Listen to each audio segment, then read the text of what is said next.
Okay, Filipino reaction ako na naman. Okay? Reaction video tayo dito sa interview kay Claudine Barreto ni Ogie Diaz. Ito na si Claudine Barreto ay nagsalita na nga about dito kay Rico yan, yung kanyang past long time ago na talaga namang marami daw ang napaiyak ngayon nito sa interview na ito ni Ogie Diaz at Claudine Barreto. Claudine, may ipinagtapat tungkol kay Rico yan. Okay, matagal ko nang gustong marinig ito kasi idol ko si Rico yan nung araw Ngayon, reaction natin. Ito na. Siyang, pag may heart problem ka, kailangan mo ng gamot. Kailangan mo ng maintenance. Ganun rin ang depression. Kasi ang nangyari kasi sa akin, I was diagnosed with anxiety and panic disorder. So, ang sakit pag narinig ko yung bipolar, wala pang problema sa ganun. Pero yung para sabihin bipolar ako or unstable ako, sa mga pinagdaanan ko, dapat talagang baliw na ako. Baliw na ako. Yan lang ang kulang. Yeah, diba? Yan ang hinihintay mong salita mula sa ibang tao. Oo, like, Sabihin diba, niyo, oo. Yun lang na lang sabihin niyo kung baliw. Yes, napakakapagod yung I always have to have Ibig sabihin yan, stress ka ng todo. evidence to back it up kung bakit ako ganito. Diba to the point na diba, pinakita ko sa'yo na, Odds, ito yung pinagdaanan ko. Na kung sa'yo nangyari yon, Naramdaman kaya mo. mo ba yon? Iba-iba kasi yung threshold ng pain ng tao, diba? Ikaw kaya mo kasi. Kaya. Iba yung kaya mo sa kinakaya mo. Kinakaya. So, yung depression ni Claudine, bakit ka binash? Nung time na yon, mayroon pa rin stigma about depression and Binasya. Okay, nung nagkahiwalay sila ni Rico yan. Kasi nga, ang tingin ng tao sa iyo nung araw, ay kinaliwa mo si Rico yan. Okay? Alam mo yan, ang mga sambayanan. Pumunta ka doon sa kabila. Okay? Kay, anong pangalan ng Raymart. Alright? Tapos si Rico yan, inilaglag mo sa ere. Kasi nga, live-in kayo Parang gano'n na nga, nakipag-ano ka. Okay, continue. seeing a psychiatrist. Kasi I think kami pa yata ng asawa ko noon nung sinabi ko kay Tito Ricky yun at So, nilabas. noon ay di si ano yun. So parang that time, hindi pa grabe yung suicide rate dito sa Pilipinas or sa kung saan mas Korea, yung mga ganyan. So hindi pa tanggap talaga ng tao yung time na yun. So isa yun sa mga ibinabato sa akin. I always say, hindi ko din deny. Kasi actually, ang nangyari kasi, di ba may fight-flight tayo na sinasabi or meron bago, it's called freeze. Freeze. Yun ang nangyari sa akin. Sa sobrang trauma, kinailangan ko malihab. Na-rehab ka? In Narehab siya? Thailand. For how long? Yung una pala, Narehab siya. it was 2 weeks. Sa Thailand din. Oo, Thailand rin. Ito sa Koh Chang to. And yung itong second was yung October ng 2019. And it wasn't because of drugs. It's because of post-traumatic stress disorder. Stress nga. Naayos ng psychiatrist ko na dito ka pumunta. It's a beautiful place. Every day may massage ka, may facial ka once a week, may workout ka every day, you live in a villa na merong pool. So, yung second kong pagpunta, for some reason, hindi ko alam kung bakit, kating-kati akong umuwi. Hindi ko gusto. I wanted to go home. Pala, kung hindi ako umuwi nun, hindi ko maaabutan ng daddy ko. Grabe yung instinct ko na may mangyayari sa daddy ko. So, kinailangan kong umuwi. He wasn't in the hospital, pero wala dad ko para isalubong yung birthday niya. Nandun na yung mga batog ng gusto ko. My mom's 88 and Forward lang natin mga kaibigan to kay Rico yan ko rin na parang kampisin ko, diba? So, ang Ito na. Sinunod ko ang ano ko talaga sa trabaho. Yung time ko kay Rico. Binaon ko. I guess, they told me nga na you can take time off. You know, dumating ko pa noon, sinabi ko na ayoko na mag-artista. Sinabi ko yun sa mga boss na hindi ako lilipat ng channel, hindi ayoko na. Parang sobra na yung Pero ngayon, sarado na yung ABS-CBN. Saan ka na? Wala. pinagdaanan ko. Parang that time, feel ko rin na parang kampi sila kay Rico. Hindi baling ako. Talagang marami ang kumampi kay Rico mga kaibigan. Kasi nga si Rico yan yata, ang pagkakalam ko dyan, parang nakalimot sa sarili. Tuliro, nung iniwan ito ni Claudine, parang ganun nung araw. 19 forgotten. Okay? Ngayon, tingnan natin kung anong paliwanag niya. Okay, continue. O yung masira. Basta mabigay lang kung ano yung kay Rico. So, asan si Claudine noon? Nung nabalitaan niya na wala na si Rico. Ganito kasi yan. Alam ng lahat ng tao na live-in kami naman ni Rico, diba? live-in na. So, ang nangyari was November 2001. Nung sa ad congress siya, pag-uwi niya, end of November, may nalaman ako. And Ano? naghiwalay kami. Pero we were still staying under the May same. nalaman ka bago naghiwalay kayo? Nagiging marites tayo nito. Continue lang. And ang usapan is January, move out. We were really sorry. Pero ang balita Mag-aasal sa'yo, ka na. Kaya naghiwalay kayo dahil ikaw ay may Remart na, sumama ka kay Remart. Okay? Iniwan mo daw siya sa ire, nilaglag. Ganon. Parang ganon ang pagkabalita ko nung araw eh. Ang pag-ibig mo kay Rico ay lumabas sa puwet, sa ilong. Ganon. Nawala bigla. Naglaho. Kaya ito si Rico ay nagdamdam ng todo-todo. Nung nagdamdam na nagtodo-todo, ay natodas nga. Okay? Ganon ang pagkakalam ko nung before, long time ago, na medyo nakalimutan ko na. Ngayon eh, siyempre, gusto nating marinig yung paliwanag ni Claudine Barreto. Napakagandang artista, napakabait, napakagaling ito. Okay? Naulit ko, reaction video lang ito, mga kaibigan. Okay, continue lang. Ayaw pa niya umalis. So, we're doing God to Believe yung time na yun. So, parang sabi ko, sige, let's be professional. Ay, napanood ko yan sa Pero sinihan. hindi na tayo magkakalimutan. Kasi, hindi na ako magiging yung friend na gusto niya. At hindi na minahal. Bakit yun? Ganon. Ganon. Ibig sabihin, siguro, ulitin natin. Hindi na ako yung Claudine na minahal mo. Ay baka may pumitas na sa bayabas ni Eva Adad.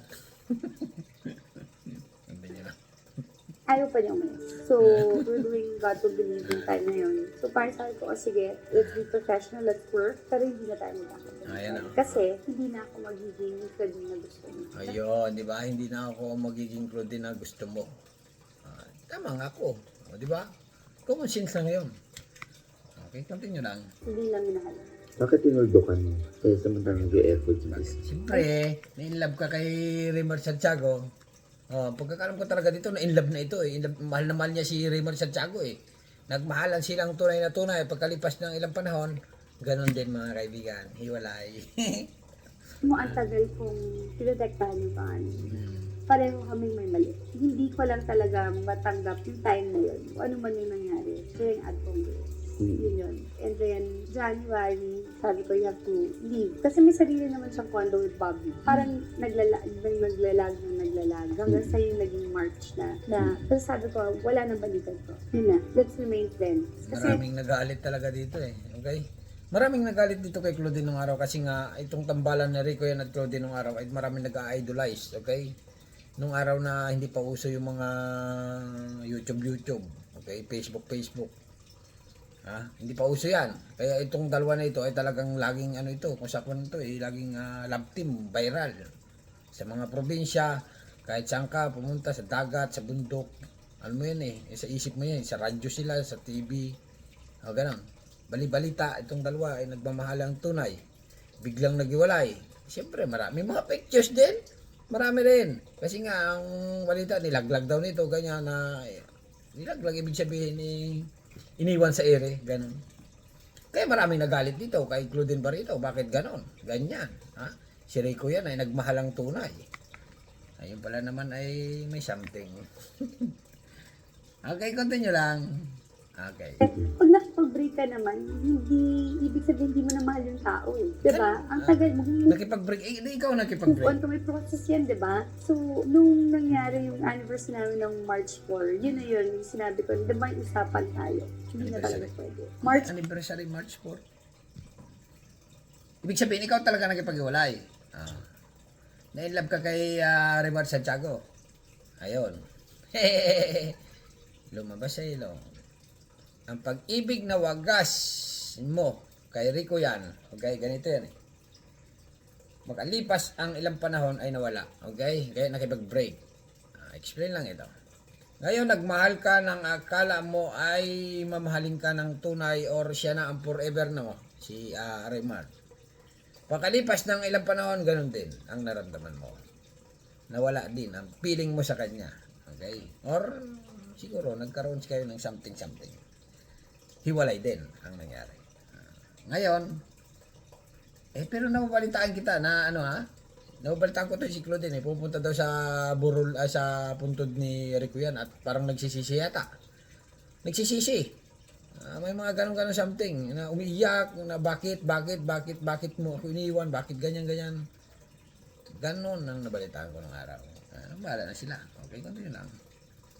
Continue. or yun, umabot ng March 5 yung away namin. Pero hindi totoo na sinaktan ako ni Rico o naging violent siya or ano, yun ang gusto ko iklaro. Never. Hindi naman siya perfect, hindi ako perfect. Never ka pala sinaktan na yan. Bakit ba? Nagsigawan kami, pero hindi Umabot sa... umabot sa nananakit, Physical. hindi siya ganyan. So, that really hurt me so much nung sinabi ng tao na, actually, kay Tito Ricky Lolo lumabas yun. Kinuusap namin ng mga kapatid ko na, tanggalin mo yun kasi hindi totoo yan. Gentleman yung si Rico sobra. And March 6 ang birthday ni Gretchen. March 8 ginawa yung party. Ngayon, ang nangyari is, March 8 was the victory party of God to Believe. Sabi ng ate ko, please come naman. Kahit na pagod na ako, pumunta ako sa birthday na ate ko. Pero pinauwi ko na yung driver at saka yung PA ko para makapagpahinga. Si Kuya Dennis at si Margie na maghahatid sa akin. Lasing na lasing si Kuya Dennis, hindi niya ako nahatid. Andun si Raymart. Andun din si Joey Marquez. Yun na, mga kaibigan. Nako, nandun pa si Joey Marquez. Lover boy, chick boy. Okay, continue. Ang ending, si Joey Marquez maghatid sa akin o si Raymart. Para niya kasi Joey Marquez. Si Raymart kasi Doon na kayo nakainlaban ni Rimart. Ibig sabihin, ganon.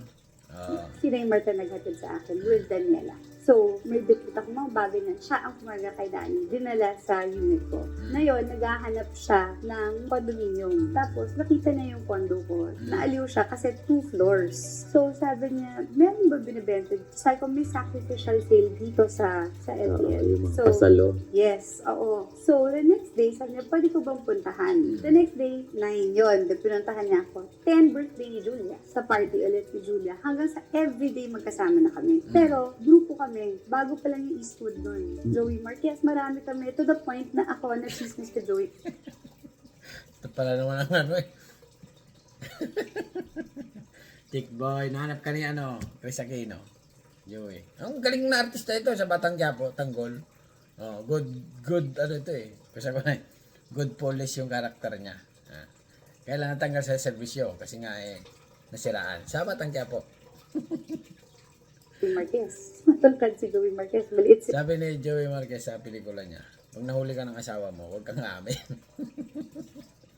Raymart. So, pag naglakad kami, akala si Joey Marquez muna yung makikita mo. Diba? So, hindi siya nanliligaw or anything. Pero parang gano'n na rin yun, diba? Parang nagpaparamdam, whatever. 6 nanliligaw sa akin. During that time, Anim? na kami ni Rico. Ay, ganun, ibig sabihin nagpapaligaw ka pa rin, kahit kayo na ni Rico.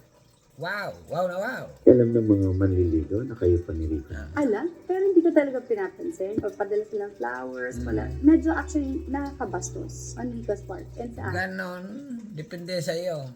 Pagtatanggapin mo. Pag babae, mga kaibigan, may nanliligaw sa iyo. Okay, may bumigyan ng bulaklak. Kung natanggapin, kasi may boyfriend ka na. Pag tinanggap mo, oras na tinanggap mo, ibig sabihin, ano naman na. Okay, nabastusan ako for Rico's sake. So, everyday Sino magkasama tatanggap mo ang mga bulaklak? kami, tapos nag-work ako, magpapadala si Raymart ng food. Ganyan. Tapos, syempre, gusto ko rin pakita kay Rico na, totoo na talaga to. Ito, tignan mo, mag-a-accept na ako ng mga manliligaw. Parang gano'n. Kasi syempre, hurt ako eh. Gusto kong pakita sa kanya, nag-move on na ako talaga. Ang last usapan namin was March 17, and then 24, and then the night na, yun yung pinaka-sisisihan ko. The night na March 29, na madaling araw. Tumatawag siya. I had 2 phones. Dati yung Nokia yun. Hindi mo At sinagot. Ericsson. Ang Ericsson meron pang-block. So, blinak ko yung number. Ay, binlock mo ang number ni Rico yan. Kaya marami nagalit sa iyo. Nako, tanda na nga nang ayaw mo na. Kay Rico yan. Oh. So, parang sinabi ng sister niya, yung last call niya was sa sister niya at sa akin. Na hindi mo nasagot. 7 phone. Block mo eh. Okay. Alright, mga kaibigan. Mahaba ito. Medyo ilang oras to. Na ito na nga si Claudine Barito makalipas ng ilang panahon ay nagsalita na about dito sa interview ito di Ugi Diaz. Okay, ano masasabi niyo mga kaibigan? Hindi naman ako napaiyak. Pero maraming umiyak dito sa interview nito. Ay kasi nga idol ko yan si Rico yan at saka ito nung araw eh. Pero parang nung namatay si Rico yan bumagsak ang career nito. Pero sikat pa rin. Kaya lang hindi na masyadong kahit sinong i-love team ay hindi na masyadong click. Okay? Pero kay Rico yan talagang ganon. Nung nawala na si Rico yan ay gumanon. Pero ngayon ay wala nang ibig sabihin. Medyo ano pa rin. Ay, kung artista, ganyan talaga. Alright, bala na kayo mga kaibigan. Ano masasabi nyo dito kay Claudine Barito interview Ogie Diaz. Subscribe. Thank you. Bye-bye.